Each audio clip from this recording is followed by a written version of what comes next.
ਸਤਿ ਸ਼੍ਰੀ ਅਕਾਲ ਜੀ। ਕਹਾਣੀ ਜ਼ਿੰਦਗੀ ਦੀ ਲੈ ਕੇ ਹਾਜ਼ਰ ਹਾਂ ਤੁਹਾਡੇ ਸਾਹਮਣੇ ਤੁਹਾਡੀ ਆਪਣੀ ਜੋਤੀ। ਕਹਾਣੀ ਜ਼ਿੰਦਗੀ ਦੀ ਜਿਹਦੇ ਵਿੱਚ ਹਰ ਇੱਕ ਨਵੀਂ ਕਹਾਣੀ ਦੇ ਬਾਰੇ ਆਪਾਂ ਗੱਲਬਾਤ ਕਰ ਰਹੇ ਹਾਂ। ਨਵੀਂ ਇੱਕ ਕਿਸੇ ਦੇ ਬਾਰੇ ਗੱਲ ਕਰ ਰਹੇ ਹਾਂ। ਕਹਾਣੀ ਜ਼ਿੰਦਗੀ ਦੀ ਕਹਾਣੀ ਜ਼ਿੰਦਗੀ ਦੇ ਵਿੱਚ ਬਹੁਤ ਸਾਰੀਆਂ ਇਹੋ ਜਿਹੀਆਂ ਗੱਲਾਂ ਹੁੰਦੀਆਂ ਜਿਹਦੇ ਨਾਲ ਅਸੀਂ ਸਭ ਜੁੜੇ ਹੋਏ ਹੁੰਦੇ ਆ। ਲੇਕਿਨ ਅੱਜ ਜਿਹੜਾ ਖਾਸ ਵਿਸ਼ਾ ਅਸੀਂ ਲੈ ਕੇ ਆਏ ਹਾਂ ਕਹਾਣੀ ਜ਼ਿੰਦਗੀ ਦੇ ਵਿੱਚ ਬ੍ਰੈਸਟ ਕੈਂਸਰ ਲੇਡੀਜ਼ ਦੇ ਵਿੱਚ ਕਾਫੀ ਅੱਜ ਕੱਲ੍ਹ ਪਾਇਆ ਜਾ ਰਿਹਾ। ਕਾਫੀ ਸਾਨੂੰ ਇਸ ਗੱਲ ਦਾ ਸ਼ੌਕ ਵੀ ਮਿਲਦਾ। ਸੌ ਬੰਦੇ ਨੂੰ ਲੇਡੀਜ਼ ਨੂੰ ਇਹ ਚੀਜ਼ ਹੋ ਜਾਂਦੀ ਆ ਅਤੇ ਆਪਾਂ ਉਸ ਚੀਜ਼ ਦਾ ਸਾਹਮਣਾ ਕਿੱਦਾਂ ਕਰਦੇ ਹਾਂ, ਕਿੱਦਾਂ ਮਹਿਸੂਸ ਕਰਦੇ ਆ ਜਿਹਦੇ ਨਾਲ ਹੁੰਦਾ ਆ। ਸੋ ਇਹੀ ਇੱਕ ਕਹਾਣੀ, ਇਹੀ ਇੱਕ ਗੱਲਬਾਤ ਲੈ ਕੇ ਤੁਹਾਡੇ ਸਾਹਮਣੇ ਅੱਜ ਹਾਜ਼ਰ ਹਾਂ। ਮੇਰੇ ਨਾਲ ਆਪਣੀ ਜ਼ਿੰਦਗੀ ਦੀ ਕਹਾਣੀ, ਆਪਣੀ ਗੱਲਬਾਤ ਕਰਨ ਵਾਸਤੇ ਆਏ ਆ ਸਾਡੇ ਨਾਲ ਅੱਜ ਅੰਜੂ ਖਟਾਰੀਆ ਜੀ, ਜਿਹੜੇ ਕਿ ਤੁਹਾਨੂੰ ਅੱਜ ਦੱਸਣਗੇ ਕਿ ਉਹਨਾਂ ਨੂੰ ਜਦੋਂ ਪਤਾ ਲੱਗਿਆ ਸੀ ਕਿ ਉਹਨਾਂ ਨੂੰ ਬ੍ਰੈਸਟ ਕੈਂਸਰ ਹੋ ਗਿਆ, ਕਿਹੋ ਜਿਹਾ ਉਹਨਾਂ ਨੇ ਫੀਲ ਕੀਤਾ, ਕੀ ਮੁਸ਼ਕਲਾਂ ਦਾ ਸਾਹਮਣਾ ਕਰਨਾ ਪਿਆ, ਕਿੱਦਾਂ ਉਹਨਾਂ ਦੀ ਫੈਮਿਲੀ ਨੇ ਮਹਿਸੂਸ ਕੀਤਾ, ਸਾਥ ਦਿੱਤਾ। ਇਹਨਾਂ ਸਾਰਿਆਂ ਵਿਸ਼ਿਆਂ ਦੇ ਉੱਪਰ, ਸਾਰੇ ਗੱਲਾਂ ਦੇ ਉੱਪਰ ਅੱਜ ਅਸੀਂ ਗੱਲ ਕਰਾਂਗੇ ਅੰਜੂ ਜੀ ਦੇ ਨਾਲ। ਅੰਜੂ ਜੀ ਸਤਿ ਸ਼੍ਰੀ ਅਕਾਲ। ਸਤਿ ਸ਼੍ਰੀ ਅਕਾਲ ਜੋਤੀ ਜੀ। ਤੁਹਾਡਾ ਸਵਾਗਤ ਕਰਦੀ ਹਾਂ ਸਾਡੇ ਸੰਗਤ ਟੀਵੀ ਤੇ। ਥੈਂਕ ਯੂ ਜੀ। ਅੰਜੂ ਜੀ, ਜਿਵੇਂ ਕਿ ਅੱਜ ਅਸੀਂ ਗੱਲ ਹੀ ਤੁਹਾਡੇ ਬਾਰੇ ਗੱਲ ਕਰ ਰਹੇ ਹਾਂ ਕਿ ਤੁਹਾਨੂੰ ਬ੍ਰੈਸਟ ਕੈਂਸਰ ਹੋ ਚੁੱਕਾ ਆ। ਕਿਹੜੇ ਸਾਲ ਵਿੱਚ ਤੁਹਾਨੂੰ ਬ੍ਰੈਸਟ ਕੈਂਸਰ ਹੋਇਆ ਸੀ? ਇਹ ਮੈਨੂੰ ਸਤੰਬਰ 2011 ਵਿੱਚ ਪਤਾ ਚੱਲਿਆ ਸੀ। ਮਤਲਬ 9 ਸਾਲ ਤਕਰੀਬਨ ਹੋ ਗਏ ਆ। ਹਾਂਜੀ। ਕਿੱਦਾਂ ਤੁਹਾਨੂੰ ਪਤਾ ਲੱਗਿਆ ਸੀ ਕਿ ਤੁਹਾਨੂੰ ਬ੍ਰੈਸਟ ਕੈਂਸਰ ਆ? ਕਿ ਕੋਈ ਸਿੰਪਟਮਸ ਤੁਹਾਨੂੰ ਦਿਖਾਈ ਦਿੱਤੇ ਸੀ, ਤੁਸੀਂ ਫੀਲ ਕੀਤਾ ਸੀ, ਕੁਝ ਮਹਿਸੂਸ ਹੋਇਆ ਸੀਗਾ? ਨਹੀਂ, ਮੈਨੂੰ ਜਿਵੇਂ ਕਹਿੰਦੇ ਹੁੰਦੇ ਆ ਕਿ ਲੰਪ ਹੋ ਜਾਂਦਾ ਜਾਂ ਸ਼ੇਪ ਚੇਂਜ ਹੋ ਜਾਂਦੀ ਆ, ਮੈਨੂੰ ਇੱਦਾਂ ਦੇ ਸਿੰਪਟਮਸ ਕੋਈ ਪਤਾ ਨਹੀਂ ਸੀਗੇ, ਨਾ ਹੀ ਇੱਦਾਂ ਦੇ ਕੋਈ ਸਿੰਪਟਮਸ ਹੋਏ ਸੀਗੇ ਮੇਰੇ ਨਾਲ। ਮੈਨੂੰ ਜਿਹੜੀ ਕਿ ਉਹ ਸਕੈਨਿੰਗ ਦੀ ਆਪਾਂ ਨੂੰ ਲੈਟਰ ਆਉਂਦੀ ਐਵਰੀ 3 ਇਅਰਸ ਤੇ, ਮੈਂ ਉਹ ਸਕੈਨਿੰਗ ਤੇ ਗਈ ਤਾਂ ਮੈਨੂੰ ਪਤਾ ਲੱਗਾ ਕਿ ਕੁਝ ਰੋਂਗ ਆ। ਮਤਲਬ ਜੇ ਤੁਸੀਂ ਉਹ ਲੈਟਰ ਤੁਹਾਨੂੰ ਨਾ ਆਉਂਦੀ ਜਾਂ ਤੁਹਾਡੀ ਸਕੈਨਿੰਗ ਨਾ ਹੁੰਦੀ ਤਾਂ ਤੁਹਾਨੂੰ ਪਤਾ ਹੀ ਨਹੀਂ ਚੱਲਣਾ ਸੀ ਹੱਥੀਂ ਖਲੇ ਥੋੜਾ ਜਿਹਾ ਹੋਰ ਟਾਈਮ? ਹਾਂਜੀ, ਮੈਨੂੰ ਬਿਲਕੁਲ ਪਤਾ ਨਹੀਂ ਸੀ ਚੱਲਣਾ। ਜਿਵੇਂ ਕਿ ਮੈਂ ਦੱਸਿਆ ਕਿ ਮੇਰੇ ਸ਼ੇਪ ਵਿੱਚ ਕੋਈ ਚੇਂਜ ਨਹੀਂ ਸੀਗੀ, ਕੋਈ ਲੰਪ ਨਹੀਂ ਸੀ ਜੀ। ਬਹੁਤ ਹੀ ਜ਼ਰੂਰੀ ਆ ਜਦੋਂ ਕਿ ਸਾਨੂੰ ਲੇਡੀਜ਼ ਨੂੰ ਸਾਡੀ ਬ੍ਰੈਸਟ ਸਕਰੀਨਿੰਗ ਦੀ ਲੈਟਰ ਆਉਂਦੀ ਆ, ਇੱਕ ਏਜ ਤੇ ਤੁਹਾਨੂੰ ਡਿਫਰੈਂਟ ਟੈਸਟ ਵਗੈਰਾ ਵੀ ਕਰਾਉਣੇ ਪੈਂਦੇ ਆ। ਜਦੋਂ ਵੀ ਤੁਹਾਨੂੰ ਕਿਸੇ ਨੂੰ ਇਹ ਲੈਟਰ ਆਉਂਦੀ ਆ NHS ਵੱਲੋਂ, ਪਲੀਜ਼ ਇਹਨਾਂ ਚੀਜ਼ਾਂ ਨੂੰ, ਇਹਨਾਂ ਲੈਟਰਸ ਨੂੰ ਇਗਨੋਰ ਨਾ ਕਰੋ। ਜ਼ਰੂਰ ਲੈ ਕੇ ਜਾਓ, ਆਪਣੇ ਡਾਕਟਰ ਕੋਲ ਜਾਓ, ਜਿਹੜੇ ਵੀ ਟੈਸਟ ਉਹਨਾਂ ਨੇ ਕਹੇ ਹੈਗੇ ਕਰਨੇ ਹੈਗੇ ਆ, ਸਾਰੇ ਆਪਣੇ ਟੈਸਟ, ਆਪਣੇ ਚੈੱਕਅਪਸ ਜ਼ਰੂਰ ਕਰਵਾਓ, ਤਾਂ ਕਿ ਕਈ ਵਾਰੀ ਜਿੱਦਾਂ ਹੁਣ ਅੰਜੂ ਜੀ ਨੇ ਵੀ ਇਹੀ ਗੱਲ ਕਹੀ ਆ ਕਿ ਇਹਨਾਂ ਨੂੰ ਕੋਈ ਸਿੰਪਟਮਸ ਨਹੀਂ ਆਏ, ਕੁਝ ਵੀ ਨਹੀਂ ਇਹਨਾਂ ਨੂੰ ਪਤਾ ਲੱਗਿਆ। ਜਦੋਂ ਇਹ ਉੱਥੇ ਗਏ ਤਾਂ ਉਦੋਂ ਹੀ ਇਹਨਾਂ ਨੂੰ ਪਤਾ ਲੱਗਿਆ ਕਿ ਇਹਨਾਂ ਦੇ ਕੋਲ ਬ੍ਰੈਸਟ ਕੈਂਸਰ ਆ। ਜੇ ਨਾ ਜਾਂਦੇ ਤਾਂ ਮੇਰਾ ਖਿਆਲ ਆਈ ਥਿੰਕ ਪਤਾ ਨਹੀਂ ਹਾਲੇ ਕਿੰਨਾ ਟਾਈਮ ਇਹਨਾਂ ਨੂੰ ਨਹੀਂ ਪਤਾ ਲੱਗਣਾ ਸੀ। ਹੋ ਸਕਦਾ ਸੀ ਉਹ ਕੈਂਸਰ ਵੱਧ ਕੇ ਕਿਸੇ ਕਿਹੜੀ ਸਟੇਜ ਤੇ ਪਹੁੰਚ ਜਾਣਾ ਸੀ, ਅਸੀਂ ਕਹਿ ਨਹੀਂ ਸਕਦੇ। ਪਰ ਲੇਕਿਨ ਜ਼ਰੂਰ ਜਾਓ। ਤੇ ਅੰਜੂ ਜੀ, ਜਦੋਂ ਤੁਹਾਨੂੰ ਫਿਰ ਉਹਨਾਂ ਨੇ ਦੱਸਿਆ ਕਿ ਤੁਹਾਨੂੰ ਬ੍ਰੈਸਟ ਕੈਂਸਰ ਆ, ਕਿੱਦਾਂ ਤੁਸੀਂ ਫੀਲ ਕੀਤਾ ਸੀ? ਜਿਵੇਂ ਸਟੇਟ ਵੀ ਉਦੋਂ ਨਹੀਂ ਦੱਸਦੇ, ਜਦੋਂ ਵੀ ਹਸਪੀਟਲ ਜਾਂਦੇ ਆ ਉਹਨਾਂ ਦੀ ਸਕੈਨਿੰਗ, ਉਹਨਾਂ ਨੇ ਰਿਪੋਰਟ ਦੇਖੀ ਜੀ ਤੇ ਉਹਨਾਂ ਨੇ ਮੈਨੂੰ ਦੁਬਾਰਾ ਚੈੱਕਅਪ ਲਈ ਬੁਲਾਇਆ, ਕਹਿੰਦੇ ਆ ਕੇ ਸਾਨੂੰ ਮਿਲੋ ਵੀ ਅਸੀਂ ਮਤਲਬ ਦੁਬਾਰਾ ਫਿਰ ਇੱਕ ਵਾਰੀ ਮੇਕ ਸ਼ੋਰ ਕਰਨਾ, ਸਾਰਾ ਮੇਕ ਸ਼ੋਰ ਕਰਨਾ ਚਾਹੁੰਦੇ ਸੀ। ਫਿਰ ਉਹਨਾਂ ਨੇ ਮੇਰੀ ਦੁਬਾਰਾ ਸਕੈਨਿੰਗ ਕੀਤੀ ਜੀ। ਸਕੈਨਿੰਗ ਤੇ ਫਿਰ ਉਹਨਾਂ ਨੂੰ ਪਤਾ ਚੱਲਿਆ ਵੀ ਕੁਝ ਹੈ, ਕੁਝ ਰਾਈਟ, ਉਹ ਜਿਵੇਂ ਸ਼ੈਡੋ ਜਿਹੀ ਸੀ ਜੀ। ਜਿਵੇਂ ਮੈਂ ਦੱਸਿਆ ਲੰਪ ਨਹੀਂ ਸੀ, ਸ਼ੈਡੋ ਜਿਹੀ ਸੀਗੀ।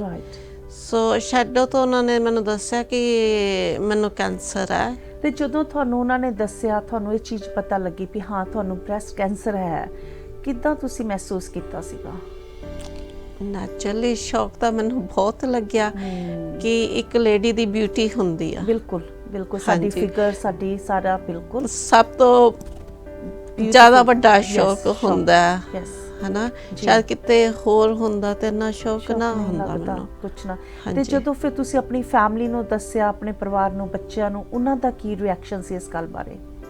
ਸਾਰੇ ਬਹੁਤ ਅਪਸੈਟ ਸੀ ਕਿਉਂਕਿ ਮੇਰੀ ਹੋਰ ਫੈਮਿਲੀ ਇੱਥੇ ਹੈ ਨਹੀਂ ਜੀ, ਬੱਚੇ ਹੀ ਆ ਮੇਰੇ ਜੀ। ਔਰ ਮੈਂ ਆਪਣੇ ਤੋਂ ਉਹਨਾਂ ਵਾਸਤੇ ਜ਼ਿਆਦਾ ਡਰਦੀ ਸੀ ਜੇ ਕਿ ਕੁਛ ਮੈਨੂੰ ਮੈਨੂੰ ਕੁਝ ਹੋ ਹੋ ਗਿਆ ਗਿਆ ਤੇ ਮੇਰੇ ਬੱਚੇ ਇਕੱਲੇ ਰਹਿ ਜਾਣਗੇ। ਇਹ ਨੈਚੁਰਲੀ ਹੁੰਦਾ ਇੱਕ ਮਾਂ ਦੇ ਲਈ ਵੀ ਆਪਣੇ ਬੱਚਿਆਂ ਲਈ ਐਦਾਂ ਸੋਚਦੇ। ਤੁਸੀਂ ਐਦਾਂ ਨਾ ਮਨ ਨਾ ਖਰਾਬ ਕਰੋ ਆਪਣਾ। ਮੈਨੂੰ ਪਤਾ ਜਿਹਦੇ ਨਾਲ ਇਹ ਚੀਜ਼ ਹੁੰਦੀ ਆ ਜਾਂ ਜਿਹੜਾ ਇਸ ਚੀਜ਼ ਦੇ ਵਿੱਚੋਂ ਨਿਕਲਦਾ ਉਹਨੂੰ ਇਹ ਚੀਜ਼ ਦਾ ਜ਼ਿਆਦਾ ਪਤਾ ਹੁੰਦਾ। ਕਹਿੰਦੇ ਨਹੀਂ ਹੁੰਦੇ ਬੱਚੇ ਚਾਹੇ ਇਸ ਚੀਜ਼ ਦੀ ਕਦਰ ਪਾਣ ਚਾਹੇ ਨਾ ਪਾਣ, ਮਾਂ ਤਾਂ ਮਾਂ ਹੀ ਹੁੰਦੀ ਆ। ਠੀਕ ਹੋ ਤੁਸੀਂ? ਹਾਂਜੀ। ਨਹੀਂ ਐਦਾਂ ਨਹੀਂ, ਮੈਨੂੰ ਪਤਾ ਆ ਜਿਹਦੇ ਨਾਲ ਕਹਿੰਦੇ ਨਹੀਂ ਹੁੰਦੇ ਜਿਹਦੇ ਨਾਲ ਇਹ ਚੀਜ਼ ਹੁੰਦੀ ਆ ਜਾਂ ਜਿਨ੍ਹਾਂ ਨੂੰ ਪਤਾ ਲੱਗਦਾ ਉਹਨਾਂ ਵਾਸਤੇ ਇਸ ਦੌਰ ਵਿੱਚੋਂ ਗੁਜ਼ਰਨਾ, ਇਹ ਚੀਜ਼ ਤੋਂ ਨਿਕਲਣਾ ਬਹੁਤ ਹੀ ਇੱਕ ਮੁਸ਼ਕਿਲ ਹੁੰਦਾ, ਖਾਸ ਕਰਕੇ ਲੇਡੀਜ਼ ਵਾਸਤੇ। ਕਿਉਂਕਿ ਜਿੱਦਾਂ ਹੁਣ ਅੰਜੂ ਜੀ ਨੇ ਵੀ ਕਿਹਾ ਕਿ ਜੇ ਕਿਤੇ ਕਹਿੰਦੇ ਹੋਰ ਹੁੰਦਾ ਜਾਂ ਕੁਛ ਆ, ਚਲੋ ਮੈਨੂੰ ਇੰਨਾ ਨਹੀਂ ਹੋਣਾ ਸੀ ਵੀ ਮੇਰੀ ਬ੍ਰੈਸਟ ਵਿੱਚ ਸੀਗਾ, ਓਬਵੀਅਸਲੀ ਥੋੜਾ ਜ਼ਿਆਦਾ ਫੀਲ ਹੁੰਦਾ। ਕਈ ਵਾਰ ਇਦਾਂ ਹੁੰਦਾ ਤੁਸੀਂ ਪਤਾ ਨਹੀਂ ਕਿਹੜੇ ਕੈਂਸਰ ਤੁਹਾਡਾ ਕਿਹੜੀ ਸਟੇਜ ਤੇ ਪਹੁੰਚ ਜਾਂਦਾ, ਤੁਹਾਡੀ ਬ੍ਰੈਸਟ ਵੀ ਰਿਮੂਵ ਕਰਨੀ ਪੈ ਸਕਦੀ ਆ, ਜੋ ਅਸੀਂ ਨਹੀਂ ਚਾਹੁੰਦੀਆਂ ਲੇਡੀਜ਼। ਤੇ ਜਦੋਂ ਫਿਰ ਤੁਸੀਂ ਉਹਨਾਂ ਨੇ ਸਾਰਾ ਤੁਹਾਨੂੰ ਦੱਸਿਆ, ਸਾਰਾ ਕੁਝ ਹੋਇਆ, ਫਿਰ ਕਿੱਦਾਂ ਤੁਹਾਡਾ ਟ੍ਰੀਟਮੈਂਟ ਸ਼ੁਰੂ ਸਟੇਟ ਹੋ ਗਿਆ ਸੀਗਾ? ਵਿਦਿਨ 2-3 ਵੀਕਸ ਮੇਰਾ ਟ੍ਰੀਟਮੈਂਟ ਸ਼ੁਰੂ ਹੋ ਗਿਆ ਸੀ, ਜਿਹੜਾ ਕਿ ਕੀਮੋ ਤੋਂ ਸ਼ੁਰੂ ਹੋਇਆ ਜੀ।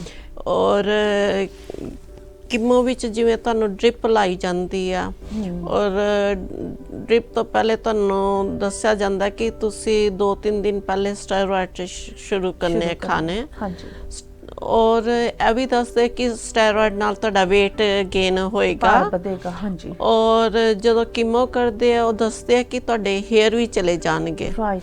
ਤੇ ਇਹ ਜਦੋਂ ਚੀਜ਼ਾਂ ਉਹਨਾਂ ਨੇ ਤੁਹਾਨੂੰ ਸਾਰੀਆਂ ਐਕਸਪਲੇਨ ਕੀਤੀਆਂ ਵੀ ਜਦੋਂ ਤੁਹਾਡਾ ਟ੍ਰੀਟਮੈਂਟ ਸਟਾਰਟ ਹੋ ਜਾਏਗਾ ਵੀ ਤੁਹਾਡਾ ਭਾਰ ਵੀ ਵਧੇਗਾ, ਤੁਹਾਡੇ ਵਾਲ ਵੀ ਚਲੇ ਜਾਣਗੇ, ਇੱਕ ਹੋਰ ਸ਼ੌਕ ਆਈ ਥਿੰਕ ਸਾਨੂੰ ਲੱਗਦਾ ਆ, ਬਿਕਾਜ਼ ਅਸੀਂ ਸੋਚਣ ਲੱਗ ਜਾਂਦੇ ਵੀ ਮੇਰੀ ਲੁੱਕ ਇੱਦਾਂ ਹੋ ਜਾਣੀ, ਮੈਂ ਇੱਦਾਂ ਦਿਸਣ ਲੱਗ ਜਾਣਾ।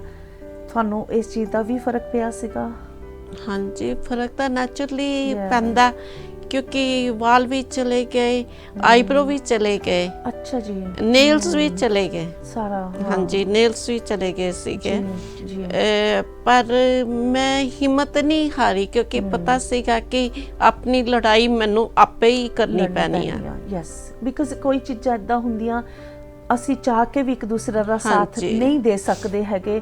ਫੈਮਲੀ ਜਾਂ ਦੋਸਤ ਮਿੱਤਰ ਸਾਰੇ ਉੱਥੇ ਹੁੰਦੇ ਆ, ਲੇਕਿਨ ਜੋ ਤੁਹਾਡੇ ਸਰੀਰ ਨਾਲ ਹੋ ਰਿਹਾ ਉਸ ਵੇਲੇ, ਜਿਹੜੀ ਚੀਜ਼ ਨਾਲ ਤੁਸੀਂ ਲੜਾਈ ਲੜ ਰਹੇ ਹੋ, ਮੇਰਾ ਖਿਆਲ ਇਹਦੇ ਵਿੱਚ ਕੋਈ ਹੈਲਪ ਵੀ ਨਹੀਂ ਕਰ ਸਕਦਾ ਹੈਗਾ। ਕਿੰਨੀਆਂ ਕੁ ਕੀਮੋਸ ਤੁਹਾਡੀਆਂ ਹੋਈਆਂ ਸੀਗੀਆਂ? 6 ਕੀਮੋ ਮੇਰੀਆਂ ਹੋਈਆਂ ਸੀਗੀਆਂ। ਹਾਂਜੀ, ਜਿਹੜੇ ਕਿ ਐਵਰੀ 3 ਵੀਕਸ ਬਾਅਦ ਕਰਦੇ ਸੀਗੇ। ਹਾਂਜੀ। ਔਰ ਜਦੋਂ ਕੀਮੋ ਕਰਦੇ ਆ ਉਦੋਂ ਤੁਹਾਡੇ ਵਿੱਚ ਇੰਨੀ ਸਟਰੈਂਥ ਨਹੀਂ ਹੁੰਦੀ ਕਿ ਤੁਸੀਂ ਉੱਠ ਕੇ ਆਪਣੇ ਵੀ ਲਾਈਟ ਤੱਕ ਜਗਾ ਸਕੋ। Right, okay. ਇੰਨੀ ਬਾਡੀ ਵੀਕ ਹੋ ਜਾਂਦੀ, ਬਹੁਤ ਵੀਕ ਹੋ ਜਾਂਦੀ ਆ। ਜਾਨ ਹੀ ਨਹੀਂ ਰਹਿੰਦੀ, ਵੀਕ ਹੋ ਜਾਂਦੀ ਆ। ਪਰ ਫਿਰ ਵੀ ਮੈਂ ਸਟਿਲ ਹਿੰਮਤ ਨਹੀਂ ਹਾਰੀ ਸੀ। ਮੈਂ ਆਪ ਹੀ ਕਾਰ ਡਰਾਈਵ ਕਰਕੇ ਜਾਂਦੀ ਸੀ ਔਰ ਆਪ ਹੀ ਕਾਰ ਡਰਾਈਵ ਕਰਕੇ ਵਾਪਸ ਘਰ ਆਉਂਦੀ ਸੀ। ਵਾਸਤੇ ਤੁਸੀਂ ਖੁਦ ਜਾਂਦੇ ਸੀ? ਹਾਂਜੀ। ਕੀਮੋ ਕਰਾਉਣ ਵਾਸਤੇ ਅੰਜੂ ਜੀ ਖੁਦ ਜਾਂਦੇ ਸੀਗੇ? ਆਪੇ ਜਾਣਾ, ਆਪੇ ਆ ਜਾਣਾ? ਆਫਟਰ ਆਲ ਦੈਟ ਤੁਸੀਂ ਡਰਾਈਵ ਕਰਕੇ ਵਾਪਸ ਆਉਂਦੇ ਸੀ? ਹਾਂਜੀ।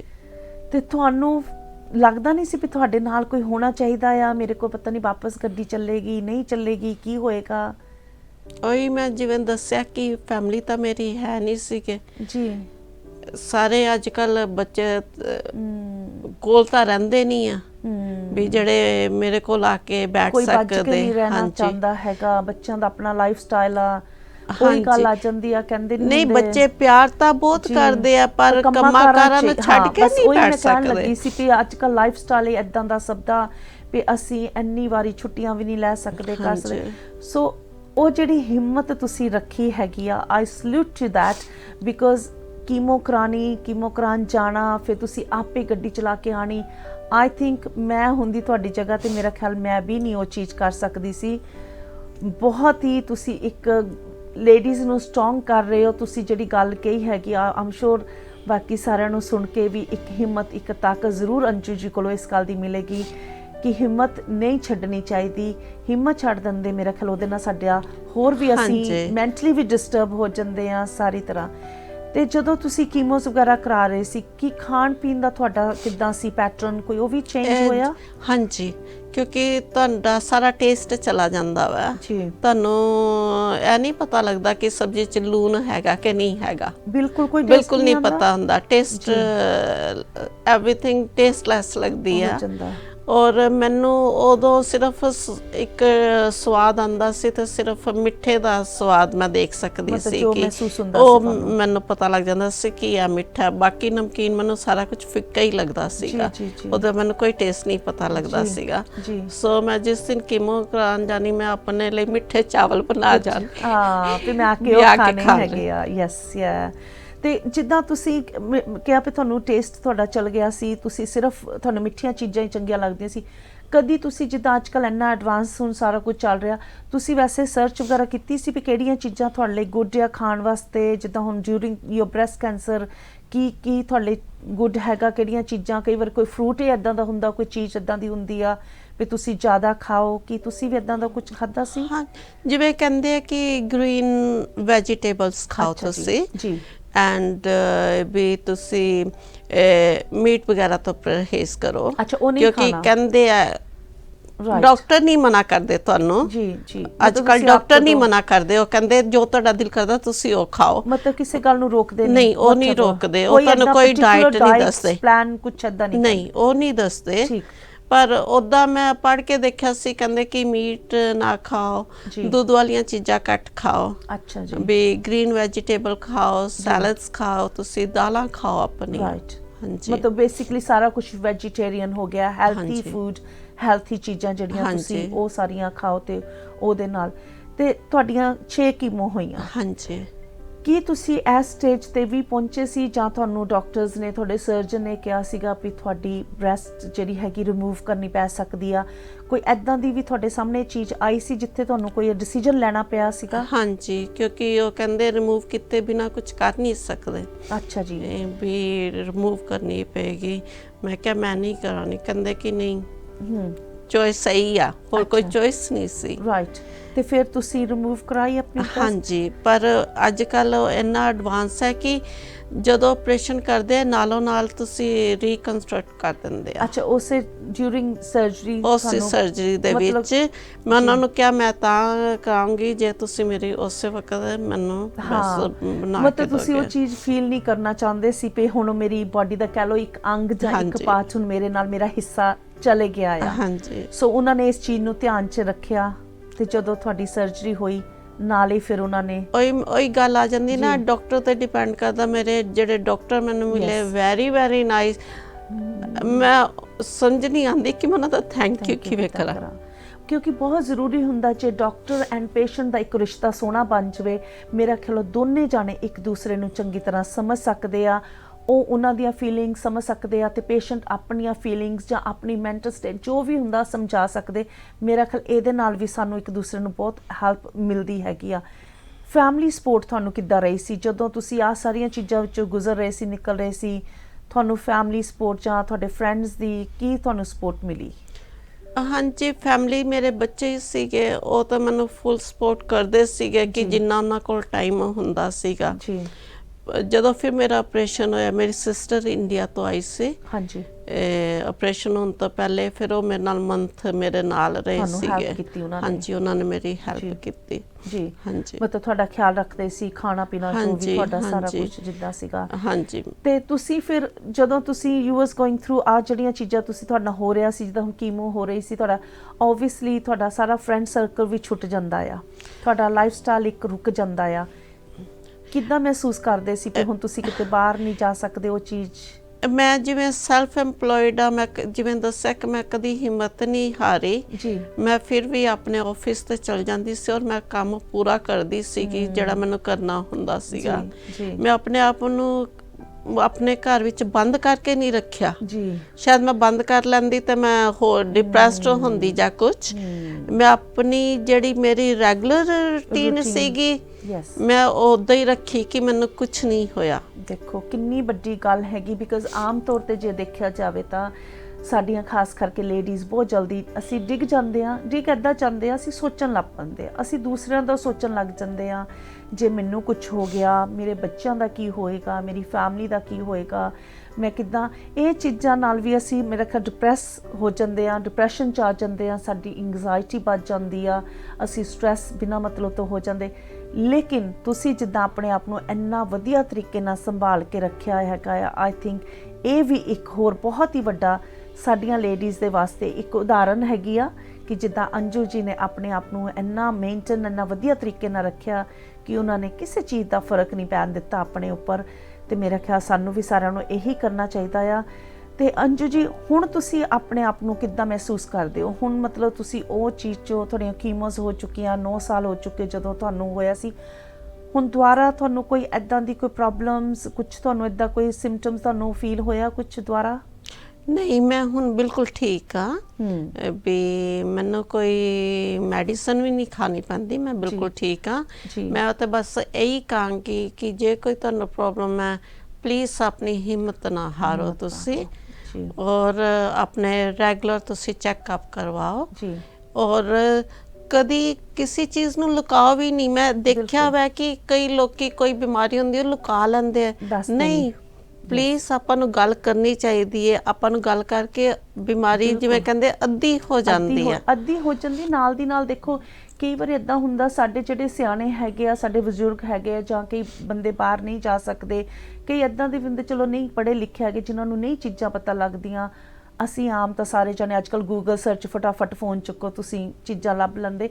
ਮੇਰਾ ਖਿਆਲ ਜਦੋਂ ਅਸੀਂ ਇੱਕ ਦੂਸਰੇ ਨਾਲ ਗੱਲ ਕਰਦੇ ਹਾਂ, ਖਾਸ ਕਰਕੇ ਅਸੀਂ ਇੱਦਾਂ ਜਿੱਦਾਂ ਹੁਣ ਅੰਜੂ ਜੀ ਅੱਜ ਸਾਡੇ ਸੰਗਤ ਟੀਵੀ ਤੇ ਆਏ, ਇੱਕ ਅਵੇਅਰਨੈਸ ਦੇ ਰਹੇ ਆ, ਇਹਦੇ ਨਾਲ ਆਮ ਸ਼ੋਰ ਅੰਜੂ ਜੀ ਤੁਸੀਂ ਅੱਜ ਬਹੁਤ ਜਾਣਿਆਂ ਵਾਸਤੇ ਇੱਕ ਲੈਸਨ ਵੀ ਬਣਿਓ, ਇੱਕ ਉਦਾਹਰਨ ਬਣਿਓ ਸਾਰੇ ਜਾਣਿਆਂ ਦੇ ਲਈ ਵੀ ਯੈਸ, ਜੇ ਉਹਨਾਂ ਨੂੰ ਹੋ ਸਕਦਾ ਸੀ, ਉਹਨਾਂ ਨੇ ਹਿੰਮਤ ਨਹੀਂ ਛੱਡੀ, ਉਹ ਠੀਕ ਹੋ ਸਕਦੇ ਸੀ, ਅਸੀਂ ਵੀ ਠੀਕ ਹੋ ਸਕਦੇ ਹਾਂ। ਇਹ ਇੱਕ ਬਹੁਤ ਵੱਡੀ ਗੱਲ ਹੁੰਦੀ ਆ ਜਦੋਂ ਅਸੀਂ ਇੱਕ ਪਲੇਟਫਾਰਮ ਤੇ ਆ ਕੇ ਅਸੀਂ ਆਪਣੇ ਬਾਰੇ ਗੱਲ ਕਰਦੇ ਹਾਂ। ਦੂਸਰਿਆਂ ਬਾਰੇ ਗੱਲ ਤਾਂ ਸਾਰੇ ਕਰ ਲੈਂਦੇ, ਲੇਕਿਨ ਆਪਣੇ ਬਾਰੇ ਆਈ ਥਿੰਕ ਗੱਲ ਕੋਈ ਕਰ ਸਕਦਾ। ਤੇ ਹੁਣ ਵੀ ਕਦੀ ਕਦੀ ਤੁਹਾਡੇ ਮਨ ਵਿੱਚ ਪਰ ਕਦੀ ਡਰ ਆਂਦਾ ਆ, ਜਾਂ ਉਹ ਫੀਅਰ ਨਿਕਲ ਚੁੱਕਾ ਤੁਹਾਡੇ ਮਨ ਚੋਂ ਵੀ ਮੈਨੂੰ ਦੁਬਾਰਾ ਵੀ ਹੋ ਸਕਦਾ? ਨਹੀਂ, ਮੈਂ ਕਦੀ ਸੋਚਿਆ ਨਹੀਂ ਆ। ਆਮ ਵੈਰੀ ਪੋਜ਼ਿਟਿਵ ਪਰਸਨ। ਮੈਂ ਜੋ ਅੱਜ ਹੈ, ਮੈਂ ਅੱਜ ਲਈ ਜਿੰਦੀ ਹਾਂ। ਕੱਲ ਦਾ ਮੈਂ ਸੋਚਾਂਗੀ, ਮੈਂ ਆਪਣੇ ਆਪ ਨੂੰ ਫਿਕਰ ਲਾਵਾਂਗੀ, ਮੈਨੂੰ ਕੀ ਪਤਾ ਕੀ ਹੋਣਾ ਵਾ। ਸੋ ਪਲੀਜ਼ ਅੱਜ ਵਾਸਤੇ ਜੀਓ। ਜੀ ਬਿਲਕੁਲ, ਜਿਵੇਂ ਦੇ ਸਰਕਮਸਟੈਂਸਿਸ ਕੱਲ ਆਣਗੇ, ਕੱਲ ਦੀ ਕੱਲ ਦੇਖੀ ਜਾਏਗੀ। ਯੈਸ। ਤੇ ਹੁਣ ਤੁਹਾਡਾ ਲਾਈਫ ਸਟਾਈਲ ਕਿੱਦਾਂ ਹੈਗਾ ਆ? ਤੁਹਾਡੇ ਫਰੈਂਡਸ ਨਾਲ ਜੇ ਉਹਨਾਂ ਦੀ ਗੱਲ ਕਰੀਏ, ਕਿੱਦਾਂ ਮਤਲਬ ਤੁਸੀਂ? ਮੈਨੂੰ ਲੱਗਦਾ ਹੀ ਨਹੀਂ ਕਿ ਮੈਂ ਕਦੀ ਵੀ ਬਿਮਾਰ ਹੋਈ ਸੀ, ਕਿਉਂਕਿ ਮੈਂ ਜਿਵੇਂ ਕਿਹਾ ਕਿ ਮੈਂ ਅੱਜ ਵਾਸਤੇ ਸੋਚਦੀ ਹਾਂ, ਜੋ ਚਲਾ ਗਿਆ ਚਲਾ ਗਿਆ। ਹਾਂ, ਮੈਂ ਆਪਣੀ ਲਾਈਫ ਬੜੇ ਆਰਾਮ ਤਰੀਕੇ ਨਾਲ ਜਿੰਦੀ ਹਾਂ। ਮੈਂ ਕੋਈ ਟੈਨਸ਼ਨ ਨਹੀਂ ਰੱਖਦੀ ਹਾਂ, ਜੋ ਹੋ ਗਿਆ। ਸੋ ਮੈਂ ਆਪਣੀ ਲਾਈਫ ਇੰਜੋਏ ਕਰਦੀ ਹਾਂ। ਮੈਂ ਹੌਲੀਡੇਜ਼ ਤੇ ਜਾਂਦੀ ਹਾਂ, ਆਪਣੀ ਫਰੈਂਡਸ ਨੂੰ ਮਿਲਦੀ ਹਾਂ। That's nice. ਹਾਂਜੀ ਜੀ। ਤੇ ਤੁਹਾਡੇ ਜਦੋਂ ਤੁਸੀਂ ਤੁਹਾਨੂੰ ਜਦੋਂ ਬ੍ਰੈਸਟ ਕੈਂਸਰ ਹੋਇਆ ਸੀ, ਤੇ ਮੈਨੂੰ ਪਤਾ ਤੁਹਾਡੇ ਕੋਲ ਕਾਫੀ ਫਰੈਂਡ ਸਰਕਲ ਕਾਫੀ ਵੱਡਾ ਹੈਗਾ ਸੀ, ਪਹਿਲਾਂ ਵੀ ਗੱਲ ਕਰ ਰਹੇ ਸੀ। ਤੁਹਾਨੂੰ ਉਹਨਾਂ ਦੀ ਸਪੋਰਟ ਸਾਰਿਆਂ ਦੀ ਕਿੱਦਾਂ ਮਿਲੀ ਹੈਗੀ ਆ? ਕੀ ਮਤਲਬ ਸਾਰਿਆਂ ਨੇ ਤੁਹਾਨੂੰ ਕਿੱਦਾਂ ਹੈਲਪ ਕੀਤੀ? ਕੀ ਕੋਈ ਹੌਸਲਾ ਦਿੱਤਾ, ਜਾਂ ਕਿੱਦਾਂ ਉਹਨਾਂ ਨੇ ਤੁਹਾਡਾ ਸਾਥ ਦਿੱਤਾ? ਮੇਰੇ ਜਿਵੇਂ ਫਰੈਂਡ ਸਰਕਲ, ਜਿਵੇਂ ਮੈਂ ਕਹਿ ਰਹੀ ਸੀ ਅੱਗੇ ਵੀ ਕਿ ਤੁਸੀਂ ਕਦੀ ਆਪਣੀ ਕੋਈ ਗੱਲ ਲੁਕਾਓ ਨਾ, ਤੁਸੀਂ ਗੱਲ ਕਰੋ। ਕਿਉਂਕਿ ਕਿਸੇ ਨੂੰ ਕਿਸੇ ਚੀਜ਼ ਦਾ ਐਕਸਪੀਰੀਅੰਸ ਹੁੰਦਾ ਹੀ ਹੈ, ਤੁਹਾਨੂੰ ਕੁਝ ਟਿਪਸ ਮਿਲਦੀਆਂ ਹੀ ਆ। ਬਿਲਕੁਲ। ਸੋ ਮੈਂ ਤੇ ਇਹ ਕਹਾਂਗੀ, ਪਲੀਜ਼ ਜੇ ਤੁਹਾਨੂੰ ਕੁਝ ਹੈਗਾ, ਤੁਸੀਂ ਆਲੇ ਦੁਆਲੇ ਆਪਣੇ ਫਰੈਂਡਸ, ਆਪਣੇ ਰਿਸ਼ਤੇਦਾਰ ਹੈ, ਉਹਨਾਂ ਨਾਲ ਗੱਲਬਾਤ ਕਰੋ, ਸ਼ੇਅਰ ਕਰੋ। ਹਾਂਜੀ, ਸ਼ੇਅਰ ਕਰੋ, ਕਿਉਂਕਿ ਤੁਹਾਨੂੰ ਨਹੀਂ ਪਤਾ ਕਿ ਤੁਹਾਨੂੰ ਉਹਨਾਂ ਤੋਂ ਕਿੰਨੀ ਹਿੰਮਤ ਮਿਲਦੀ ਹੈ। ਜੀ ਬਿਲਕੁਲ। ਤੇ ਤੁਸੀਂ ਪਹਿਲੇ ਤੁਹਾਡੀ ਫੈਮਿਲੀ ਦੇ ਵਿੱਚ ਜਿਨ੍ਹਾਂ ਨੂੰ ਬ੍ਰੈਸਟ ਕੈਂਸਰ ਹੋਈ ਸੀ, ਜਾਂ ਹੋਰ ਵੀ ਕਿਸੇ ਨੂੰ ਪਹਿਲਾਂ ਹੋ ਚੁੱਕਿਆ ਸੀ ਤੁਹਾਡੀ ਫੈਮਿਲੀ 'ਚ? ਨਹੀਂ, ਮੇਰੇ ਇਨ-ਲॉज ਔਰ ਮੇਰੇ ਪੇਰੈਂਟਸ ਸਾਈਡ ਤੇ ਮੈਂ ਹੀ ਹਾਂ। ਤੁਸੀਂ ਪਹਿਲੇ ਸੀਗੇ? ਹਾਂਜੀ। ਤੇ ਇਹ ਵੀ ਇੱਕ ਸਾਰਿਆਂ ਨੂੰ ਬਹੁਤ ਵੱਡਾ ਸ਼ੌਕ ਹੋਣਾ ਜਦੋਂ ਪਤਾ ਲੱਗਿਆ? ਹਾਂਜੀ। ਕਈ ਵਾਰੀ ਏਦਾਂ ਹੁੰਦਾ ਨਾ, ਫੈਮਿਲੀ ਵਿੱਚ ਕਿਸੇ ਨੂੰ ਹੁੰਦਾ, ਪਹਿਲਾਂ ਤਾਂ ਅੱਜ ਕੱਲ੍ਹ ਜ਼ਰੂਰ ਡਾਕਟਰਸ ਵੀ ਸਾਨੂੰ ਇਹ ਪੁੱਛਦੇ ਵੀ ਤੁਹਾਡੀ ਫੈਮਿਲੀ ਵਿੱਚ ਵੀ ਕਿਸੇ ਨੂੰ ਆ। ਕਈ ਵਾਰੀ ਕਹਿੰਦੇ ਨਹੀਂ ਹੁੰਦੇ ਅੱਗੇ ਤੋਂ ਅੱਗੇ, ਫਿਰ ਚਲੋ ਹੋ ਸਕਦਾ ਆ। ਮਤਲਬ ਤੁਹਾਡੇ ਘਰ ਵਿੱਚ ਪਹਿਲਾਂ ਕਿਸੇ ਨੂੰ ਪ੍ਰੋਬਲਮ ਨਹੀਂ ਸੀ, ਤੁਸੀਂ ਸੀਗੇ ਏਦਾਂ। ਤੇ ਤੁਸੀਂ, ਬੜਾ ਦੁੱਖ ਵੀ ਲੱਗਦਾ ਹੈਗਾ, ਪਰ ਤੁਹਾਨੂੰ ਦੇਖ ਕੇ ਕਹਿੰਦੇ ਨਹੀਂ ਹੁੰਦੇ, ਜਿੱਦਾਂ ਹੁਣ ਤੁਸੀਂ ਵੀ ਗੱਲ ਕੀਤੀ ਵੀ ਅਸੀਂ ਜ਼ਰੂਰ ਇੱਕ ਦੂਸਰੇ ਦੇ ਕੋਲੋਂ ਕੁਛ ਨਾ ਕੁਛ ਸਿੱਖਦੇ ਵੀ ਹੈਗੇ ਆ। ਮੈਨੂੰ ਵੀ ਤੁਸੀਂ ਅੱਜ ਕਾਫੀ ਕੁਛ ਸਿਖਾ ਕੇ ਚੱਲੇ ਹੋ ਵੀ ਆਪਣੇ ਆਪ ਦੇ ਵਿੱਚ ਸਟਰੋਂਗ ਰਹੋ, ਹਿੰਮਤ ਰੱਖੋ, ਕਦੀ ਵੀ ਹਿੰਮਤ ਨਾ ਛੱਡੋ। ਤੇ ਤੁਸੀਂ ਜਦੋਂ ਅੰਜੂ ਜੀ, ਜਿੱਦਾਂ ਹੁਣ ਤੁਸੀਂ ਕਿਹਾ ਤੁਸੀਂ ਵਰਕਿੰਗ ਵੂਮਨ ਆ, ਤੁਸੀਂ ਆਪਣਾ ਕੰਮ ਵੀ ਕਰਦੇ ਹੋਏਗੇ ਆ ਸਾਰਾ ਕੁਛ, ਤੁਹਾਡੇ ਕੰਮ ਤੇ ਫਰਕ ਪਿਆ ਸੀ ਇਸ ਚੀਜ਼ ਦਾ ਵੀ ਤੁਸੀਂ ਕਰ ਰਹੇ ਹਾਂ ਵੀ ਕੰਮ ਕਿੱਦਾਂ ਹੁਣ ਤੁਹਾਡਾ, ਤੁਸੀਂ ਇਸ ਚੀਜ਼ ਦੀ ਸਟ੍ਰੈਸ ਕਦੀ ਲਈ ਸੀ? ਮੈਂ ਕਦੀ ਸਟ੍ਰੈਸ ਨਹੀਂ ਲੈਂਦੀ ਇੱਦਾਂ ਦੇ ਕੰਮਾਂ ਦੀ।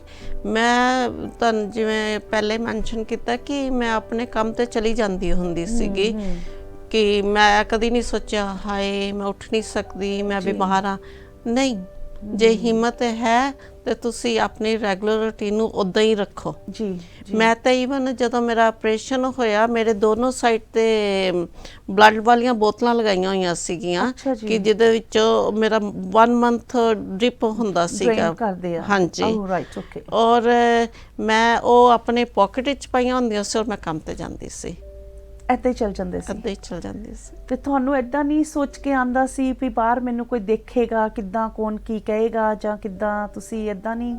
ਨਹੀਂ, ਮੈਂ ਕਦੀ ਇਸ ਬਾਰੇ ਨਹੀਂ ਸੋਚਿਆ ਕਿ ਅਗਲਾ ਕੀ ਕਹੇਗਾ। ਜੀ ਜੀ, ਕਿਉਂਕਿ ਮੈਂ ਆਪਣੇ ਘਰ ਵਿੱਚ ਬੰਦ ਨਹੀਂ ਹੋਣਾ ਚਾਹੁੰਦੀ ਸੀਗੀ। ਜਿੱਦਾਂ ਤੁਸੀਂ ਕਿਹਾ ਵੀ ਜਦੋਂ ਤੁਹਾਡੀਆਂ ਕੀਮੋ ਪਹਿਲਾਂ ਸਟਾਰਟ ਹੋਣੀਆਂ ਸ਼ੁਰੂ ਹੋਈਆਂ, ਤੁਹਾਨੂੰ ਤੁਹਾਡੇ ਸਰਜਨ ਵੱਲੋਂ ਕਹਿ ਵੀ ਦਿੱਤਾ ਗਿਆ ਸੀ ਵੀ ਹੈਅਰ ਲਾਸ ਵੀ ਹੋ ਸਕਦੇ ਆ, ਭਾਰ ਵੀ ਵਧੇਗਾ। ਉਹ ਜਿਹੜਾ ਇੱਕ ਚੀਜ਼ ਨੂੰ ਲੈ ਕੇ ਤੁਸੀਂ ਬਾਹਰ ਨਿਕਲੇ ਹੈਗੇ, ਤੁਹਾਡੇ ਮਨ 'ਚ ਫਿਰ ਵੀ ਨਹੀਂ ਆਉਂਦਾ ਸੀ ਵੀ ਮੇਰੀ ਹੁਣ ਲੁੱਕ ਚੇਂਜ ਹੋ ਗਈ ਆ, ਜਾਂ ਮੈਨੂੰ ਦੇਖਣ ਵਾਲੇ ਕੀ ਕਹਿਣਗੇ ਕਰਕੇ? ਸਾਡੀ ਲੇਡੀਜ਼ ਦੀ ਲੁੱਕ ਬਹੁਤ ਇੰਪੋਰਟੈਂਟ ਹੁੰਦੀ। ਹੁਣ ਅਸੀਂ ਵੀ ਕੈਮਰੇ ਮੂਹਰੇ ਪੈਂਦੇ, ਪਹਿਲਾਂ ਆਪਾਂ ਕਹੀਦਾ ਲੈਟਸ ਡੂ ਬ੍ਰਸ਼ ਅਪ, ਠੀਕ ਕਰ ਲਈਏ ਆਪਣੇ ਆਪ ਨੂੰ ਥੋੜਾ। ਤੁਸੀਂ ਮਤਲਬ ਉਹ ਚੀਜ਼ ਦਾ ਤੁਹਾਨੂੰ ਹੁੰਦਾ ਨਹੀਂ ਸੀ ਏਦਾਂ? ਨਹੀਂ, ਕਿਉਂਕਿ ਤੁਸੀਂ ਅੱਜ ਕੱਲ੍ਹ ਇੰਨੀਆਂ ਬਿਊਟੀਫੁਲ ਵਿਗਸ ਬਾਏ ਕਰ ਸਕਦੇ ਹੋ, ਔਰ ਜਦੋਂ ਤੁਹਾਡੀ ਹੈਅਰ ਲਾਸ ਹੁੰਦੇ ਆ, ਤੁਸੀਂ ਆਪਣੇ ਹਸਪੀਟਲ ਨੂੰ ਵੀ ਰਿਕੁਐਸਟ ਕਰ ਸਕਦੇ ਹੋ। ਉਹਨਾਂ ਕੋਲ ਸਪੈਸ਼ਲਿਸਟ ਹੁੰਦੇ ਆ ਵਿਗਸ ਵਾਲੇ, ਜਿਹੜੇ ਤੁਹਾਨੂੰ ਬਣਾ ਕੇ ਮੇਜਰਮੈਂਟ ਪ੍ਰੋਪਰ ਤੁਹਾਡਾ ਉਹ ਤੁਹਾਨੂੰ ਡਿਫਰੈਂਟ ਸਟਾਈਲ ਦਿਖਾਉਂਦੇ ਆ। ਅੱਛਾ ਜੀ। ਔਰ ਤੁਸੀਂ ਆਪਣੇ ਫੇਸ ਦੇ ਹਿਸਾਬ ਨਾਲ ਚੂਜ਼ ਕਰ ਸਕਦੇ ਹੋ। ਮਤਲਬ ਤੁਸੀਂ ਖੁਦ ਚੂਜ਼ ਕਰ ਸਕਦੇ ਜਿਹੜਾ ਤੁਹਾਨੂੰ ਲੱਗਦਾ ਵੀ ਠੀਕ ਹੈਗਾ ਆ। ਹਾਂਜੀ, ਇਟ ਇਜ਼ ਵੈਰੀ ਗੁੱਡ। ਬੜੀਆਂ ਨਵੀਆਂ ਚੀਜ਼ਾਂ ਦੇਖੋ ਅੱਜ ਕੱਲ੍ਹ ਐਡਵਾਂਸ ਹੋ ਗਈਆਂ, ਜਿਹੜੀਆਂ ਆਪਾਂ ਨੂੰ ਸਿੱਖਣ ਨੂੰ ਮਿਲ ਰਹੀਆਂ ਆ। ਇਹ ਤਾਂ ਸੀ ਸਾਡੇ ਆਪਣੇ ਅੰਜੂ ਜੀ ਦੀ ਜਿਹੜੀ ਕਹਾਣੀ ਬ੍ਰੈਸਟ ਕੈਂਸਰ ਦੇ ਬਾਰੇ, ਜਿਹੜਾ ਇਹਨਾਂ ਨੇ ਆ ਕੇ ਅੱਜ ਸਾਡੇ ਨਾਲ ਗੱਲਬਾਤ ਕੀਤੀ। ਉਮੀਦ ਕਰਦੀ ਹਾਂ ਕਿ ਤੁਹਾਨੂੰ ਸਾਡਾ ਅੱਜ ਦਾ ਟੌਪਿਕ, ਅੱਜ ਦੀ ਗੱਲਬਾਤ ਜ਼ਰੂਰ ਤੁਹਾਡੇ ਦਿਲ ਨੂੰ ਵੀ ਛੂਹੀ ਹੋਏਗੀ, ਕਿ ਜਿੱਦਾਂ ਅੰਜੂ ਜੀ ਇੱਕ ਸਟਰੋਂਗ ਵੂਮਨ ਬਣ ਕੇ ਸਾਹਮਣੇ ਆਏ ਸਾਰਿਆਂ ਦੇ ਲਈ, ਸਾਰਿਆਂ ਨੂੰ ਇੱਕ ਅਵੇਅਰਨੈਸ ਦੇ ਕੇ ਜਾ ਰਹੇ ਆ, ਇੱਕ ਉਦਾਹਰਨ ਦੇ ਕੇ ਜਾ ਰਹੇ ਆ ਕਿ ਜ਼ਿੰਦਗੀ ਦੇ ਵਿੱਚ ਕਦੀ ਵੀ ਹਾਰ ਨਹੀਂ ਮੰਨਣੀ ਚਾਹੀਦੀ, ਕਦੀ ਵੀ ਕਿਸੇ ਵੀ ਚੀਜ਼ ਨੂੰ ਲੈ ਕੇ ਸੋਚਣਾ ਨਹੀਂ ਚਾਹੀਦਾ, ਬੈਠਣਾ ਨਹੀਂ ਚਾਹੀਦਾ ਕੀ ਹੋ ਗਿਆ, ਐਦਾਂ ਕਿਉਂ ਹੋਇਆ, ਜਾਂ ਮੇਰੇ ਨਾਲ ਕਿਉਂ ਹੋਇਆ, ਮੇਰੀ ਫੈਮਿਲੀ ਦਾ ਕੀ ਹੋਏਗਾ। ਬਹੁਤ ਚੀਜ਼ਾਂ ਸਾਡੇ ਦਿਮਾਗ ਵਿੱਚ ਆਉਂਦੀਆਂ ਆ, ਲੇਕਿਨ ਅੰਜੂ ਜੀ ਨੇ ਉਹਨਾਂ ਸਾਰੀਆਂ ਚੀਜ਼ਾਂ ਨੂੰ ਪਿੱਛੇ ਛੱਡ ਕੇ ਅੱਜ ਇੱਕ ਉਦਾਹਰਨ ਬਣ ਕੇ ਸਾਡੇ ਨਾਲ ਬੈਠੇ ਆ, ਸਾਡੇ ਸਾਰਿਆਂ ਦੇ ਨਾਲ ਬੈਠੇ ਆ। ਇੱਕ ਬਹੁਤ ਵੱਡੀ ਗੱਲ ਹੁੰਦੀ ਆ ਹਿੰਮਤ ਰੱਖਣੀ, ਜਿਹੜੀ ਕਿ ਇਹਨਾਂ ਨੇ ਬਿਲਕੁਲ ਨਹੀਂ ਛੱਡੀ। ਅੰਜੂ ਜੀ, ਤੁਸੀਂ ਕੋਈ ਲਾਸਟ ਮੈਸੇਜ ਜਿਹੜਾ ਸਾਡੇ ਸਾਰੇ ਜਿੰਨੇ ਵੀ ਸਾਡੇ ਦੇਖ ਰਹੇ ਇਸ ਵੇਲੇ ਸੰਗਤ ਟੀਵੀ, ਸਾਡੀਆਂ ਲੇਡੀਜ਼ ਹੈਗੀਆਂ, ਉਹਨਾਂ ਨੂੰ ਕੋਈ ਖਾਸ ਕੋਈ ਲਾਸਟ ਮੈਸੇਜ ਤੁਸੀਂ ਕਹਿਣਾ ਚਾਹੁੰਦੇ ਹੋ?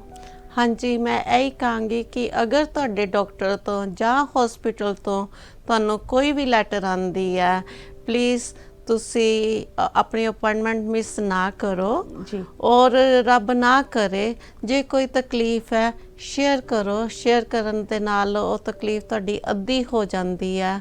ਔਰ ਤੁਸੀਂ ਕਦੀ ਵੀ ਆਪਣੀ ਹਿੰਮਤ ਨਾ ਹਾਰੋ ਜੀ। ਆਪਣੇ ਆਪ ਨੂੰ ਇੱਦਾਂ ਹੀ ਫੀਲ ਕਰੋ ਕਿ ਤੁਹਾਨੂੰ ਕੁਝ ਨਹੀਂ ਹੋਇਆ।